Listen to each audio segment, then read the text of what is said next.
Boa noite, boa noite. Coloquei pra gravar, tudo ok. E vamos ter paciência comigo que eu só estou com uma mão. Que eu tive a ideia de gênio de bater. Dar 3 burros na parede.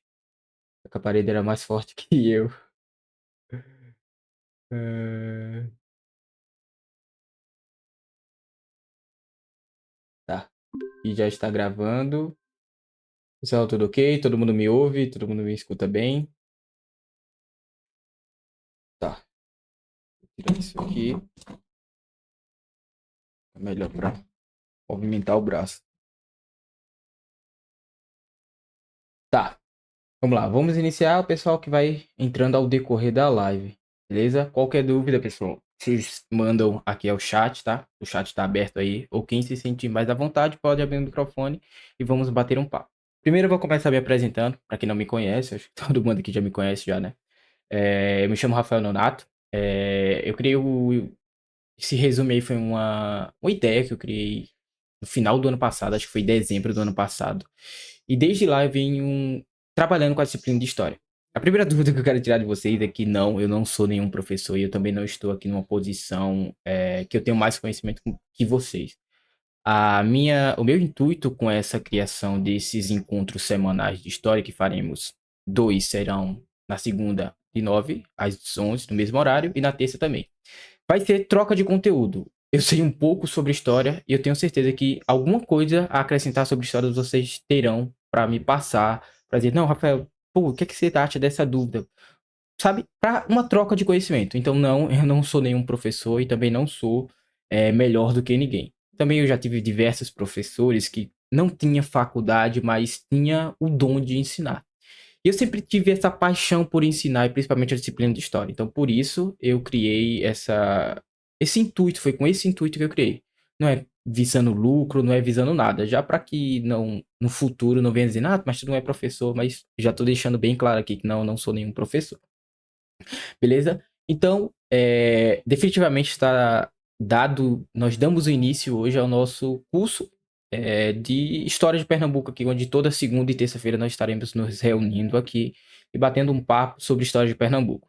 Nós vamos do primeiro ao último tópico do edital, então tudo que eu tiver e tudo que eu puder falar sobre esse edital de História de Pernambuco eu farei, beleza? Principalmente trabalhando em cima de questões, mas vamos do bem básico, do iniciante ali, para quem nunca viu História de Pernambuco. Aí depois nós vamos prosseguindo e nas questões nós vamos ver, ele cobra de tal maneira e tal. Não vai ser questões inventadas, serão todas questões de concurso, então todo vai ter lá a banca. Quando chegar lá na parte de questões, vocês verão. Beleza? Dúvidas, você pode, como eu falei, você pode abrir o microfone ou você pode digitar no chat. Esse conteúdo também vai servir tanto para PM quanto para bombeiro militar, para quem for fazer bombeiro militar também. Os conteúdos serão gravados e estarão disponíveis lá no meu canal do YouTube, que após a aula eu vou publicar lá. E vocês vão ter o acesso para rever, revisar, ver alguma questão. Meu privado está sempre à disposição também, beleza? Então acompanha lá o canal, curte, comenta, compartilha. Se você não se sentir à vontade em perguntar, pessoal, toda dúvida é válida, tá? Toda dúvida é válida. Não existe pergunta idiota. Idiota é você ficar, não existe pergunta besta. Besta é você ficar com a dúvida. Então não fique com dúvida, por mais que você ache, cara, será? Aqui não é ninguém melhor que ninguém. Todo mundo tem alguma coisa a acrescentar. Então pergunte, pare a aula quantas vezes for necessário. Beleza? Então vamos para a aula de hoje, que será o tema ocupação e colonização aqui do estado de Pernambuco. Como vocês viram, né? Eu estou impossibilitado com a minha mão, então eu não tive como colocar textos aqui no slide. Então nós trabalharemos com as imagens aqui e eu vou explicando aqui, beleza? Caso vocês não entendam o que eu falei, digita aí no chat que eu vou falar novamente. Pode, Eduarda, você levantou a mão? Vou levantar a mão também, tá, pessoal? Tem um botãozinho aqui que você levanta a mão e para, eu vou falando. Acho que ela apertou sem querer, beleza? Mas se você apertou com alguma dúvida, pode falar, abrir o microfone e digitar no chat, tá, Eduardo? Beleza. Estamos falando do tema ocupação e colonização. Quando estamos falando de ocupação e colonização, nós lembramos de um tema: grandes navegações. A primeira coisa que eu quero esclarecer é que alguns temas de história. História não é uma disciplina de exatas onde você coloca um mais um que vai dar dois. História é uma disciplina de humanas onde tem interligações de assuntos. E sempre, sempre, sempre eu vou trabalhar o contexto mais amplo, óbvio, óbvio que o nosso foco será Pernambuco. Mas se faz por necessário você ter um prévio conceito do que estava acontecendo no mundo, um prévio conceito do que estava acontecendo no Brasil, para você entender efetivamente o que vai ocorrer aqui em Pernambuco, beleza? Então, nós começaremos a tratar aqui a respeito de um tema chamado grandes navegações. O que é as grandes navegações? É basicamente a ocupação e colonização do Brasil, e consequentemente de Pernambuco, né? Porque Pernambuco está dentro do Brasil. Então, dentro do processo de grandes navegações, nós teremos dois países que serão pioneiros nesse processo de grandes navegações, que será Portugal e Espanha. Cadê tanta tela aqui que eu tô bugado? Portugal e Espanha. Esses dois países serão protagonistas, serão quem vai dar o pontapé inicial, mas principalmente Portugal. Portugal vai começar o seu processo de grandes navegações no ano de 1385. No ano de 1385, começa-se em Portugal um período chamado de centralização, do período onde teremos guerra para conquistar a independência do país. Por quê? Porque antes, vamos entender, fazer uma analogia. Temos a cidade de Caruaru e temos bairros em Caruaru. Antes, a Europa era como se cada bairro fosse um país. Então, eu estou aqui no Santa Rosa, eu sou o rei aqui de Santa Rosa. Romário está lá no Vassoural, Romário é o rei do Vassoural. Então, cada pedacinho na Europa era dominado e não existia uma centralização administrativa. Cada pessoa tinha o seu poder. A partir do ano de 1385, em Portugal, teremos um fenômeno de centralização administrativa na figura do rei, da figura do monarca. Então, nós teremos aqui, como nós temos no Brasil, o presidente que vai ser o chefe de governo e o chefe de Estado do Brasil, que ele representa. Nós temos o prefeito no âmbito municipal, o governador no âmbito estadual. Então, em Portugal, a partir do ano de 1385, eles terão a figura do rei como quem governa Portugal, e não mais feudos, que era o nome desses reis de cada bairro. Deu para entender? O Eduardo, a Eduarda, ela falou sobre o período da União Ibérica. Eduarda, nós estamos, é bom, assim, quando estamos falando de história, não fica presa a entender sobre datas, decorar sobre datas, e eu tenho que fazer tenho que decorar sobre datas. Mas datas são importantes para que você consiga se localizar no tempo e espaço histórico que nós estamos falando. Quando nós estamos falando de ocupação e colonização, nós estamos falando ali a partir do ano de 1500, quando o Brasil começa a efetivamente ser descoberto. A União Ibérica, ela só vai ser mais para frente. A União Ibérica, como o Paulo falou, já é no período colonial. Aqui nós estamos falando da ocupação do território, quando os portugueses chegam aqui. Mas sim, a União Ibérica será a união de Portugal e Espanha. Nós iremos estudar sim, porque vai ser necessário que nós estudemos para entender a insurreição pernambucana. Mas quando estamos falando de ocupação e colonização, é na chegada dos portugueses aqui. Lembra daquele assunto lá da titia Teteia, do seu terceiro ano do fundamental, onde ela falava que os portugueses saíram e o vento, e do nada Pedro Álvares Cabral brotou aqui no Brasil? É basicamente isso. Só que agora a gente já não é mais criança de um vento. Vamos entender todo aquele processo do que foi o período das grandes navegações. Beleza? Então, como eu te falei, temos Portugal e Espanha, que vai ser os países pioneiros nesse processo de grandes navegações. Tranquilo. Portugal e Espanha, eles vão dominar esse novo mundo. Esse novo mundo que vai ser a América. A América descoberta por Cristóvão Colombo, e depois por um Américo Vespucci, ele vai dizer... Porque acreditava-se... Qual que era o objetivo das grandes navegações? É importante que você entenda isso. O objetivo das grandes navegações era chegar no continente asiático. Aqui que vocês estão vendo aqui, ó. Cadê meu mouse, que eu tô com a mão esquerda? Era chegar aqui, ó. Chegar aqui em Calicut, nas Índias, como era popularmente conhecida. Por quê? Porque na Ásia, onde tinha os temperos, sei lá, cara, o açafrão, essas coisas de tempero que nós usamos na cozinha hoje em dia. Você vai dizer assim, Rafael, Portugal e Espanha saiu daqui para buscar tempero. Cara, você tem que entender que não existia um frigobar, não existia aquela toda essa tecnologia que nós temos para conservar a carne, etc e tal. Não, o que era que dava sabor, o que é que preservava o alimento seria esses temperos. Se hoje em dia, quando a gente tá cozinhando frango, a gente coloca lá, sei lá, o cominho, o colorau, o açafrão, a páprica, essas coisas. Imagine na época o quanto que era importante que nós não tínhamos frigobar e geladeira para conservar a alimentação. Não é só simplesmente por em busca de especiarias, que serão o nome disso. Mas rota comercial para preservar as alimentações e tudo mais. Então, o objetivo de Portugal é chegar à Ásia, porque essa parte aqui, ó, essa parte aqui do Mediterrâneo, cadê? Acho que é essa parte por aqui, ó, por aqui, ela tá bloqueada pelos turcos otomanos. A partir do ano de 1453, o Império Turco-Otomano vai falar, não vai passar ninguém aqui. Lembra daquele filme com certeza vocês se lembram, né? O filme de Capitão América, quando ele fala, não vai subir ninguém. Os impérios turco-otomanos, Gênova e Veneza, vai dizer assim, não vai passar ninguém. A partir de agora não passa ninguém aqui. Então, Portugal vai se ver numa necessidade de buscar essas especiarias de uma maneira diferente. Então, eles vão ter que buscar chegar na Ásia por outro caminho. Porque isso aqui vai estar bloqueado pelos impérios genovês e os veneses. O Gênova e Veneza vai bloquear aqui e a partir de agora não passa ninguém. Beleza? Entendemos isso. Então, a princípio, Portugal vai ser o pioneiro nesse processo de grandes navegações. Por quê? Temos vários motivos com que eu consigo te explicar por que Portugal ele foi pioneiro no processo de grandes navegações. O primeiro deles, eu já te falei, que foi a centralização política, a centralização política muito precoce do reino português, no ano de 1385. Quem você acha que tem mais dinheiro? A pessoa mais rica do mundo ou um estado ou um país?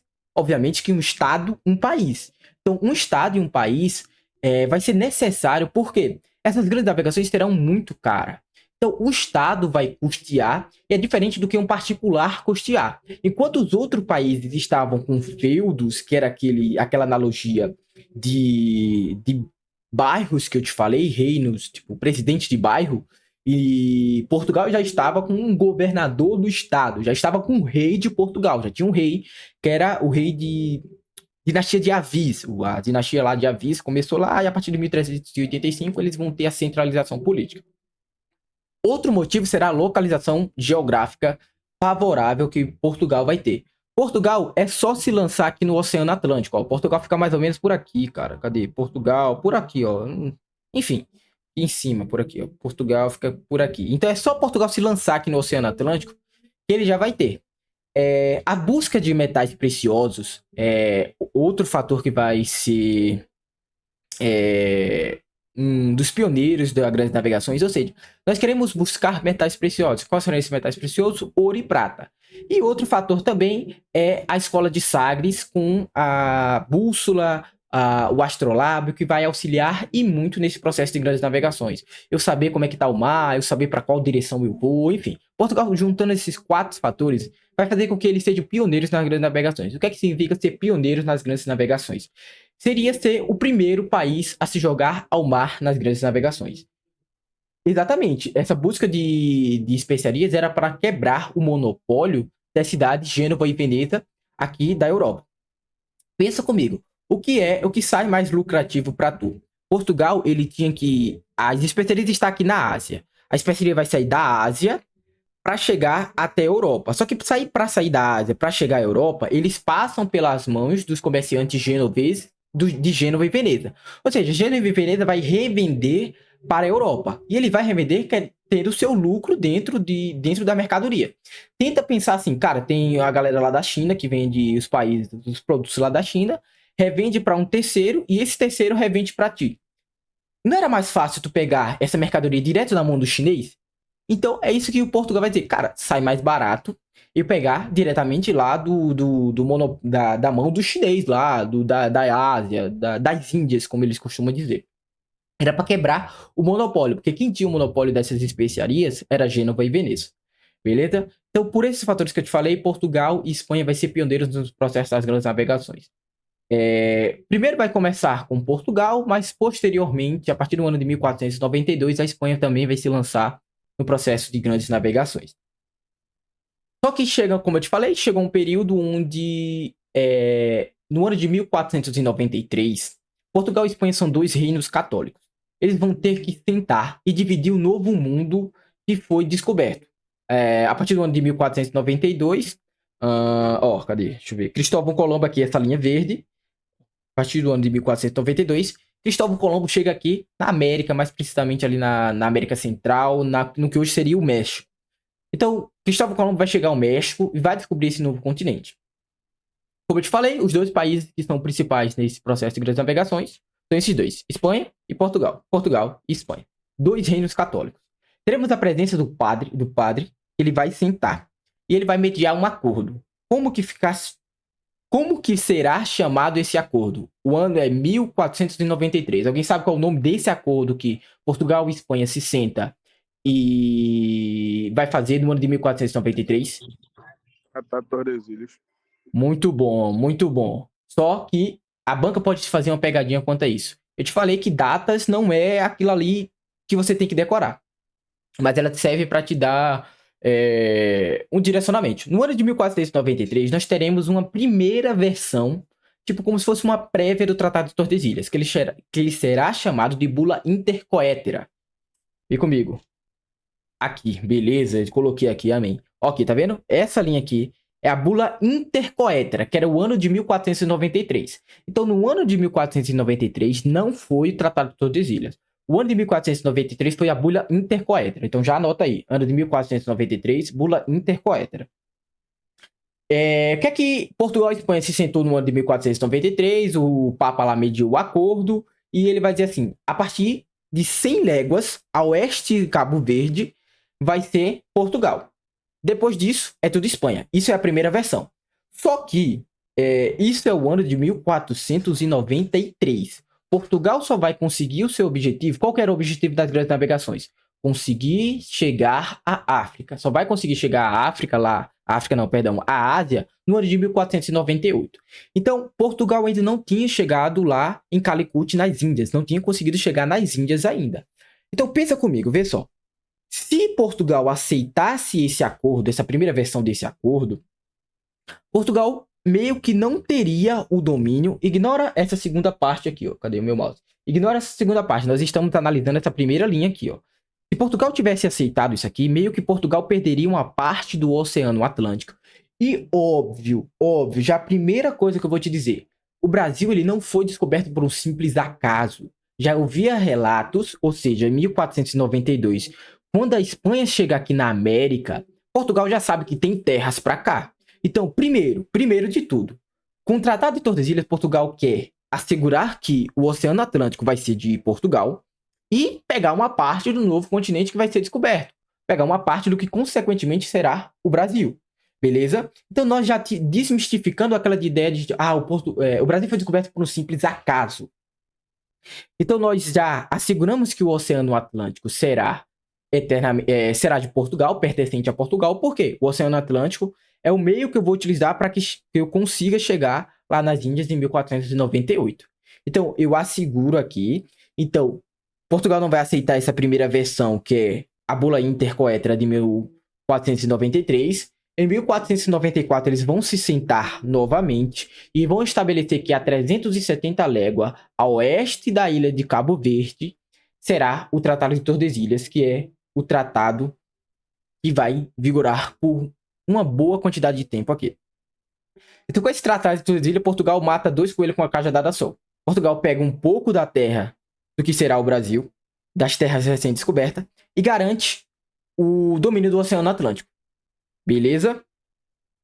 Então, isso aqui foi só um contexto amplo que eu te dei do que foi as grandes navegações para você entender o objetivo, do porquê, enfim. Mas o nosso foco é a história de Pernambuco. Beleza? Então, a partir do ano de 1500, como eu te falei, chegam aqui no Brasil os portugueses. Então, no tópico lá do edital, nós temos ocupação e colonização. Primeiro, contatos com os indígenas. Beleza? Cara, primeiro contato dos europeus com os nativos. Como que foi esse primeiro contato dos europeus com nativos? Portugal vai chegar aqui no ano de 1500, 22 de abril de 1500, com a esquadra de Pedro Álvares de Cabral. Chegará aqui no Brasil.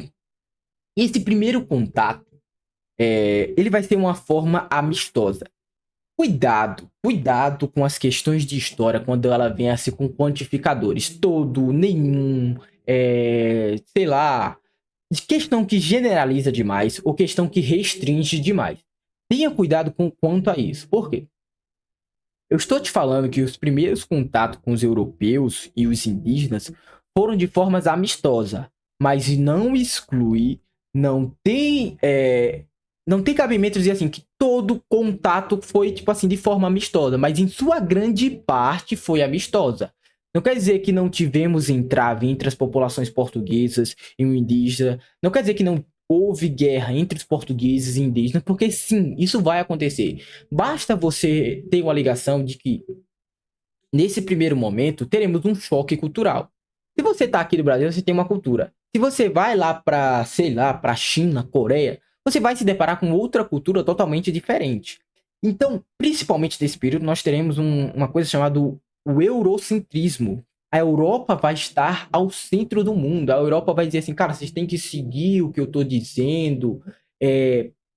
Deu para entender? O homem está no centro ali. E, tipo, a superioridade europeia vai dizer assim, cara, eu sou foda, eu cheguei aqui nesse continente, vocês têm que simplesmente ajoelhar perante a mim. Eu sou o rei agora nessa coisa. É meio que essa ideia que será desenvolvida ao decorrer dos períodos, beleza? Mas estamos agora falando especificamente do período entre a ocupação e o contato inicial dos portugueses com os indígenas, beleza? Até agora, pessoal, tudo ok, estamos entendendo, estamos falando a mesma língua, vocês estão me entendendo. Qualquer dúvida, coloca aí no chat, beleza? Que a gente vai desenvolvendo aqui. Beleza, vamos passando aqui. O primeiro contato do português com o indígena será através de um sistema chamado de escambo. É muito importante que você anote isso. Anota isso que eu estou dizendo. Em primeiro momento, nós não tivemos a escravização do indígena. Rafael, a mesma coisa que eu te falei. Quer dizer que não houve em nenhum momento aqui nesse primeiro contato uma escravização com o indígena? Sim, pode ter acontecido, meu aluno. Pode ter acontecido. Só que eu estou te dizendo, em sua grande parte, esse primeiro contato do europeu com o indígena ele foi feito de forma amistosa. De uma forma mais tipo de parceria. Entende? Então nós teremos o português aqui de um lado e o indígena do outro. E esse escambo. O que era esse escambo? Esse campo nada mais era que troca de mercadorias. Nós iremos juntar aqui. O que é que eu quero? O que é que o português quer? Outra coisa que eu vou te dizer aqui. O primeiro produto que será desse ciclo, desse período pré-colonial do Brasil, eu já vou te explicar por que pré-colonial, será o pau-brasil. E o pau-brasil, pessoal, eu quero fazer uma troca. Eu sou um indígena, eu vivo aqui em Pernambuco, e eu tenho um monte de pau-brasil aqui ao meu redor. Lá ele. E temos o português que está vindo lá da Europa em busca desse pau-brasil. Ele tem machado, que ele tem, sei lá, um arco e flecha mais potente, que ele tem materiais de metal, enfim, vem com todas essas coisas refinadas assim. E do outro lado nós temos os indígenas. Então nós temos os indígenas que têm milhões de pau-brasil ao lado dele, e nós temos o português que tem machado, pá, essas coisas que o indígena não tem contato. É comum dizermos assim, cara, o índio foi burro demais. O índio trocou machado por pau-brasil. Os portugueses saindo no lucro. Só que nós estamos olhando de um olhar do europeu. Pensa comigo. O indígena, o que ele mais tem aqui é pau-brasil. E o português diz assim, cara, chega com algo que tu nunca viu, um machado. Aí o português diz assim, cara, eu te dou esse machado aqui que tu pode utilizar para matar a tua tribo inimiga. Por quê? Serão diversas tribos indígenas que irão compor o litoral brasileiro. Uma inimigo da outra, uma amiga da outra, mas em sua grande parte tinham inimigo entre si. Então chega o português me oferecendo um machado para que eu desse para ele pau-brasil. Oxe, tu quer pau-brasil, hein, Felipe? Pau-brasil é o que não falta aqui. Me dá esse machado que eu pego esse machado, corto a cabeça do outro, da minha tribo inimiga e acabou. Então, o indígena não é o besta da situação. O indígena vai simplesmente fazer uma troca. Ele tem madeira sobrando, ele tem madeira de sobra aqui. E o português tem algo a oferecer para ele que ele nunca viu, que é machado, que é uma pá, que é, sei lá, um arco e flecha potente, bazuca. Bazuca, assim, modo de dizer, né? Mas, tipo, vários instrumentos que o índio nunca teve o contato. Então, esse primeiro momento vai ser uma troca amistosa. Vai ser principalmente feita no escambo, que será a troca de materiais pelo pau-brasil. E o pau-brasil será, nesse período pré-colonial, o produto que será o ciclo, o primeiro ciclo econômico aqui. Extrativíssimo será o pau-brasil. Por que, Rafael, você falou o período pré-colonial? Pessoal, colonizar quer dizer povoar. Quer dizer eu marcar que aquele ali é meu território. Portugal, no primeiro momento, ele não colonizou o Brasil. Por que Portugal, no primeiro momento, não colonizou o Brasil? Que é o período de 1500 até 1530. Anota isso. O período de 1500 até 1530 é o período pré-colonial.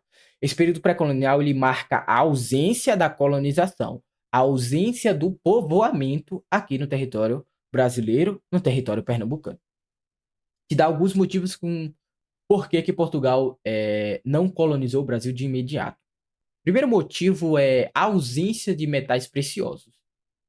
A Espanha, ela vai de cara lá na região da América Central, ela vai encontrar ouro e prata. Quando Portugal coloca os pés aqui, tem a carta de Pero Vaz de Caminha, onde ele fala, cara, aqui não tem ouro nem prata, porém plantando tudo se dá. Depois que a gente vai falar da cana-de-açúcar, eu vou retomar essa carta. Mas ele tá dizendo assim, cara, aqui não tem ouro nem prata. Aqui eu não achei nem ouro, nem prata. E o objetivo das grandes navegações estava em chegar lá nas Índias e firmar o comércio com as Índias. Então, quando Portugal chega lá nas Índias em 1498, ele vai começar a pegar o produto diretamente da fonte. Então, a alta lucratividade está muito grande. Portugal agora está lucrando muito com as especiarias que eles conseguem pegar lá das Índias. E junte isso com que ele não acha metais preciosos aqui no Brasil. Então ele vai dizer, cara, para que eu vou colonizar isso? Deixa isso aí. Então, nesses primeiros momentos, serão feita a extração do pau-brasil. Ó, preste atenção em uma coisa. Escambo, eu estou digitando com uma mão só, verso estanco. Estanco. Esses dois termos, eles são diferentes. Pessoa, o cara só errou. O escambo é a troca desses materiais, o pau-brasil pelo machado, igual eu te falei. O estanco é o quê? É a concessão da coroa portuguesa dizer assim, cara, vai lá para o Brasil extrair esse pau-brasil. Tu vai sair aqui de Portugal e vai lá para o Brasil extrair o pau-brasil, que é o estanco. A principal figura quando estamos falando de estanco, que vai ser o monopólio, a exclusividade de poder extrair o pau-brasil será voltado para Fernão, Fernando de Noronha. Fernando de Noronha, que dá o nome da ilha, Fernando de Noronha. Então, Fernando de Noronha, ele vai vir aqui para o Brasil, extrair esse pau-brasil e, enfim, fazer tudo isso do pau-brasil.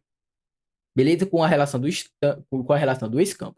Então, o estanco é a concessão do monopólio da extração do pau-brasil. O escambo é a troca do material do pau-brasil por um machado. Beleza? Vamos aqui trocar o slide. Então, nós temos diversos grupos indígenas que estarão presentes aqui no território pernambucano e no território brasileiro em 1500. Aqui teremos o Caeté, deixa eu ver, os Caetés, os Tupinambás, os Tupiniquins, os Tabajara, os Potiguaras, Tupinambá, Tupi-Guarani. Mas, detalhes, coisas que eu vou te dizer aqui que são importantes. O litoral, ele é habitado pelo tronco linguístico tupi, beleza? E esse tronco linguístico tupi, em sua grande maioria, eles são mais amistosos com essas relações aqui em Pernambuco, com os portugueses nos seus primeiros contatos. Óbvio que nós temos ali os caetés, que teremos, o cara vai comer o papa lá vivo, mas é cena para os próximos capítulos. Mas nos primeiros momentos, como eu te falei, eu tô reforçando aqui para que fique grudado na sua mente. Os primeiros contatos dos indígenas com os europeus foram contato amistoso, uma troca com escambro e etc. Beleza? Será a troca aqui, ó, do português dando espelho, sabe aquele pejorativo que a gente colocar, o cara trocou o espelho por um madeira, enfim, mas só que a madeira era valiosa lá na Europa para utilizar para tanger tecidos, construção de navios e etc. E aqui é importante porque uma tribo tendo machado e a outra não tendo, qual que vai ter mais vantagem? A tribo que tem machado. Outra importante figura durante esse período de pré-colonização será a figura da Igreja Católica que virá aqui no Brasil, principalmente para fazer uma coisa chamada que é a catequese. Então, o que era a catequese dos indígenas feita por intermédio da Igreja? Basicamente, a Igreja chegava aqui e dizia assim: tu quer se converter ao cristianismo? Chegava para o indígena e falava: tu quer se converter ao cristianismo? Não, não quero não. Pronto, tu vai ser escravizado. Tu quer se converter ao cristianismo? Quero. Pô, maravilha, tu tá protegido por mim. Basicamente, a relação da igreja com o indígena vai ser isso. Por quê? No ano de 1500 e... não lembro. Se tiver algum protestante aqui, talvez me ajude. Acho que é 1532. Tem a reforma protestante, não sei, eu não lembro a época exatamente. Acho que é 1517. Tem a reforma protestante lá na 1517. Isso mesmo, isso mesmo, é isso mesmo. Se eu não me engano, é 1517. Em 1517, lá na Europa, temos a reforma protestante, onde todo um país, entenda, diferentemente do que eu deixar de ser católico e agora me tornar protestante, vai ser todo um país. Teremos a Inglaterra, teremos Henrique VIII, que é lá da Alemanha, salvo engano. Então, mas entenda o que eu estou querendo te dizer. Todo um país ele deixa de ser católico para se tornar protestante agora. Isso vai, consequentemente, para a Igreja Católica perder recursos, perder poder e influência. Porque, querendo ou não, pessoal, a Igreja é algo importante na nossa sociedade. E se até hoje a Igreja ela tem um certo poder na sociedade, de colocar representantes no Congresso Nacional, de, enfim, imagine na época, em 1517, a Igreja tinha muito poder nessa época. Então os padres jesuítas virão aqui para o Brasil para catetizar esses índios. Vai dizer assim, cara, esses índios estão sob minha proteção e vocês não podem escravizar esses indígenas. Isso vai dar uma treta mais para frente, onde vão querer expulsar os jesuítas e etc. Mas sendo para os próximos capítulos também. Mas, em princípio, nesse período pré-colonial, virão os padres jesuítas para catetizar a população indígena aqui no Brasil. Beleza? Então aqui nós teremos principalmente a extração do pau-brasil na figura das feitorias. O que eram essas feitorias? Cara, era entrepostos comerciais, era tipo paradas comerciais. Sabe aquela parada do ônibus, quando você tá com fome, você tá indo, sei lá, você sai daqui para São Paulo. Você para em algum lugar para comer. Então, o cara tava viajando por 60 dias. Imagina você ficar 60 dias no mar e você vai chegar lá nas Índias, você passa pelo Brasil, para nessas feitorias para carregar e descarregar. Sei lá, para você vai deixar umas mercadorias aqui e você vai carregar de pau-brasil que você vai voltar lá para Portugal. Esses entrepostos comerciais que eram essas feitorias, eram meio que paradas que você faria para estabelecer, para reabastecer, trocar comidas e etc. Beleza? Então aqui nós teremos a partir do ano de pronto. Beleza, vamos tentar estabelecer aqui uma coisa muito importante. Eu falei sobre você do período pré-colonial, que ele vai do ano de olha aí, ó. Temos um 31 de outubro de 1517. Muito obrigado, meu querido Paulo, Pedro e Paulo. Muitíssimo obrigado. O ano de 1530, de 1500 até 1530, é o período pré-colonial do Brasil. Nesse período pré-colonial, o que é que se estabelece? Vamos fazer uma revisão. O período pré-colonial é o período onde não há a colonização. Pré-colonial quer dizer que não houve antes da colonização, de fato. Portugal não vai colonizar o Brasil por quê? Porque a lucratividade lá das especiarias está muito grande, não encontra metais preciosos aqui, tipo, meio que treta com os indígenas, que eles vão começar a brigar contra os portugueses em alguns locais.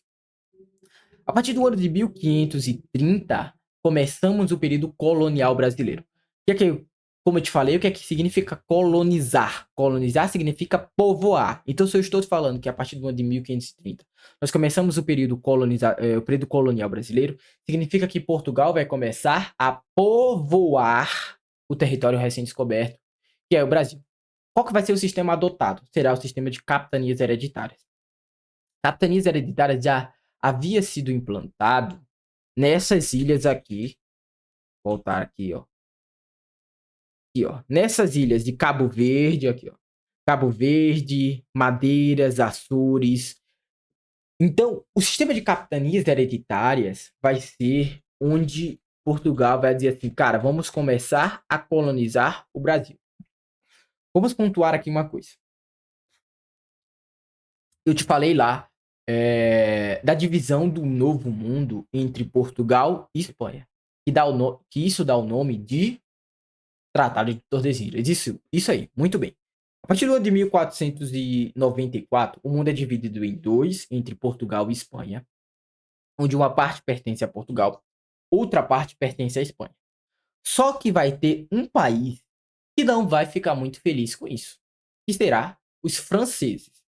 Esses franceses, o rei Henrique, acho que é Henrique VIII, não lembro, mas enfim, não é importante para você saber o contexto aqui, o nome. Você vê, cara, na história é tanto nome que você às vezes se perde. Mas o rei da França nesse período vai dizer assim: eu quero saber na Bíblia onde está o testamento de Adão e Eva, onde ele divide o novo mundo para esses dois países, Portugal e Espanha. Ironizando que esse novo continente foi dividido entre Portugal e Espanha, que eram dois reinos católicos, e os outros reinos, cara, tava nem aí para eles, tipo, ah, beleza, ali é só Portugal e Espanha e vocês que se explodam. Vocês estão percebendo que a Inglaterra, a França e outros países vão ser deixados de lado. Então, no período pré-colonial, nós teremos a invasão de piratas franceses aqui no território pernambucano, aqui no território brasileiro, aqui na costa do Brasil, principalmente. Vão começar a invadir, vão começar a saquear as feitorias, ou seja, vão começar a roubar os pau-brasil. E Portugal vai dizer assim, cara, não, eu tenho que colonizar, eu tenho que bater o meu pé lá no Brasil, eu tenho que bater o pé lá em Pernambuco e dizer assim, não, essa terra me pertence. E será com base no sistema de capitanias hereditárias. Nessas capitanias hereditárias teremos os capitões donatários, e o primeiro capitão donatário de Pernambuco é Duarte Coelho. E aqui nós já estamos, nós já batemos o primeiro tópico ali, né? Já ficou claro aqui para vocês que nós fechamos ali o tema ocupação e colonização. Eu já falei sobre a ocupação do território, como que foi feita essa ocupação, período pré-colonial brasileiro, e nós estamos efetivamente entrando agora no tema colonização. Como que será feita essa colonização? Será a partir do sistema de capitanias hereditárias. Então, esses piratas franceses aqui, a galera lá da França vai começar a invadir o território brasileiro, onde Portugal vai dizer assim, não, nós temos que povoar lá, senão nós acabaremos perdendo esse novo território. O sistema de capitanias hereditárias ele era regido por dois documentos, que era a Carta de Doação e o Foral. A Carta de Doação estabelecia que os capitães donatários não poderiam vender a capitania. Não pertencia a Duarte Coelho a capitania de Pernambuco. A capitania de Pernambuco era de Portugal. Só que eu tô dizendo assim, cara, ó, é como se eu estivesse alugando uma casa. Você que é o inquilino da casa, a casa é sua? Não, a casa é do dono. Mas eu tô lá, eu posso fazer uma administração da minha casa, eu posso pintar a casa, posso fazer um imóvel. Você vê que nem alguns lugares nem pode, mas enfim. Mas essa cartitulação era meio que tipo, ó, tô alugando pra tu, vai lá, administra, catequiza os índios, expulsa os franceses de lá. Enfim, administra lá a capitania de Pernambuco, que será Duarte Coelho. E o que era o foral? O foral eram os direitos, direitos e deveres que os capitães donatários tinham. Ele tinha o direito de doar 6 marias, que eram grandes lotes de terra, escravizar indígenas. Só que esse escravizar indígena, anota uma coisa. Quando eu estou falando de escravização indígena, eu estou falando daqueles indígenas que eram tidos como selvagens. Lembra aquilo que eu te falei que a igreja católica chegava para o indígena e falava assim: ei, indígena, tu quer se converter? Quero não. Ah, então tu é selvagem. Pode escravizar esse feliz. Pode usar aí para escravizar. Ah, indígena, tu quer se converter? Quero. Então vem cá, te dou um abraço. Agora tu está protegido pela igreja católica. Duarte Coelho, tu quer escravizar esse cara que acabou de se converter? Vai não, meu filho. Vai não, porque agora ele está protegido por mim. Então, a escravização do indígena era daquele indígena selvagem, daquele indígena que, ah, eu não quero me converter não, aqui é pau e pedra, vamos pra guerra. beleza? Esse indígena selvagem, sim, poderia escravizar. Exercer a justiça e explorar as riquezas. Qual que eram os deveres? Pagar impostos ao rei, um quinto de tudo que fosse explorado e fundar vilas. As duas primeiras vilas que são fundadas aqui em Pernambuco, todo mundo que respondeu alguma questão de história, todo mundo já viu essa questão. Quais são as duas primeiras vilas que foram fundadas aqui em Pernambuco? Pode responder enquanto eu bebo uma água aqui. Olinda e Igaraçu. Muito bom. Igaraçu e Olinda são as duas vilas que são fundadas aqui. Todo mundo que já respondeu o simulado, todo mundo que já foi porque concurso, alguma vez já se deparou com essa questão. Então, era um dever do capitão donatário fundar essas vilas. Óbvio que nós temos o pacto colonial. Quem que será a nossa metrópole? Portugal. Quem que será a colônia? O Brasil. Eu não posso, aqui no Brasil, competir com Portugal. Não entendi, Rafael. Explica de uma maneira mais simples. Portugal, ele tem, sei lá, vamos dizer que Portugal, se eu não me engano é verdade, até tinha visto tendo um exemplo de uma aula. Portugal, ele tem uma certa, eles produzem azeite, as azeitonas. Eu não posso aqui no Brasil fundar um negócio onde eu vou fazer azeite, azeitonas, enfim, para competir com a metrópole. Eu não posso competir com a metrópole. Tudo que for produzido aqui em Pernambuco é direcionado para a metrópole. A metrópole só a colônia só compra alguma coisa da metrópole. Enfim, deu para entender? Eu só posso comprar de Portugal. Por isso que lá no ano de 1515, onde nós temos a abertura dos portos às nações, 1815, quando nós temos a abertura dos portos às nações amigas, é meio que um passo para a nossa independência. O pacto colonial foi quebrado. Eu não dependo mais só de comprar coisas de Portugal. Eu posso comprar coisas da Inglaterra, da França e de outros países. Mas isso é bem lá para frente. Só estou te dando um ponto de vista aqui. Então, o pacto colonial estabelece que há uma relação de dependência entre a colônia e a metrópole. A colônia depende da metrópole. Então, aqui no Brasil, em Pernambuco, o sistema de capitanias hereditárias. Vem cá, deixa eu voltar aqui para o sistema de capitanias. O sistema de capitanias hereditárias ele vai ser um fracasso. Não vai dar certo aqui em Pernambuco. Por quê? Aqui em Pernambuco não, perdão. Aqui no Brasil, por quê? Porque, cara, eram grandes lotes de terra. Alguns capitães donatários nem colocou o pé aqui no Brasil. Tem as brigas que terão com os indígenas. Enfim, várias tretas que vai ocorrer. Aqui para as capitanias hereditárias, no geral, ela fracassar. Só que existem duas exceções que irão prosperar. Então, se vier uma questão dizendo assim no dia lá da prova, o sistema de capitanias hereditárias foi um fracasso, apesar das capitanias de Pernambuco e São Vicente terem prosperado. Você vai marcar que está correto. Porque, em geral, foi um fracasso. Só que a exceção foi a prosperidade de Pernambuco e São Vicente. Beleza? Pernambuco vai ser ali com a questão da cana-de-açúcar e São Vicente ali com a questão do Martim Afonso de Souza, que vai levar uma cabeça de gado, cana-de-açúcar, mas como nós estamos com o nosso foco aqui em Pernambuco, São Vicente que se exploda. São Vicente que é mais ali a região hoje que seria São Paulo. Beleza? Então, o principal produto que será explorado aqui nesse período colonial brasileiro será a cana-de-açúcar. Nós teremos um tópico específico para tratar da cana-de-açúcar e o engenho. Por quê? Porque no edital nós temos um tema chamado, um tópico chamado a importância da cana-de-açúcar para o comércio local. Enfim, a cana vingou aqui em Pernambuco, lá vai vingar um pouco, né? Mas teremos a produção de cana-de-açúcar. Mas a cana-de-açúcar vai se dar aqui em Pernambuco, principalmente por causa de dois fatores. O solo de massapê ou de massapé, depende de como vocês querem chamar, pode chamar dos dois. Mas o solo e o clima. O solo e o clima favorável vai fazer com que a cana ela tenha prosperidade aqui em Pernambuco. Beleza? Mas em específico da cana nós falaremos existe quanto mais escura for a terra, né? Ela tem mais fértil ela é. É o solo de massapê, aquele solo barrento, aquele solo vermelho. Por isso que ele tem tanta fertilidade, a cana-de-açúcar é plantada e dá certo aqui em Pernambuco e lá em São Vicente também, porque ele tem um pouco lá dessa terra. Mas sim, a cana foi trazida de Portugal. Vem com a cabeça de gado, com as cabeças de gado e com a cana. Ó, importante observação que eu vou trazer agora. Portugal já plantava a cana em pequena quantidade, né? nos arquipélagos ali de Açores, Cabo Verde, São Tomé e Príncipe. Então, Portugal já tinha uma certa experiência com a cana-de-açúcar daqueles territórios. Vamos voltar aqui. Não tem problema, a gente volta aqui, ó. Cadê? Ó? Aqui, ó, tá vendo? Cabo Verde, Madeiras. Então, no processo de grandes navegações de Portugal, Portugal foi dominando esses territórios. Açores em 1427, Madeira de 1419, as Ilhas Canárias de 1418, Cabo Verde em 44, 1444, enfim. E nessas dominações, Portugal vai estabelecendo as capitanias hereditárias, que vai dar certo nessas porções. Só que por que vai dar certo? Olha o tamanho disso aqui. Cara, olha o tamanho de Açores. É óbvio que a capitania hereditária aqui vai dar certo. Olha o tamanho do Brasil. Gigantesco. Aqui vai dar errado.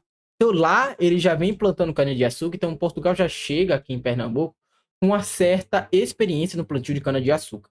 Beleza? Então, o primeiro donatário, exatamente, só lembrar do Cristiano Ronaldo, que Cristiano Ronaldo é lá da. Ele é de Madeiras, né?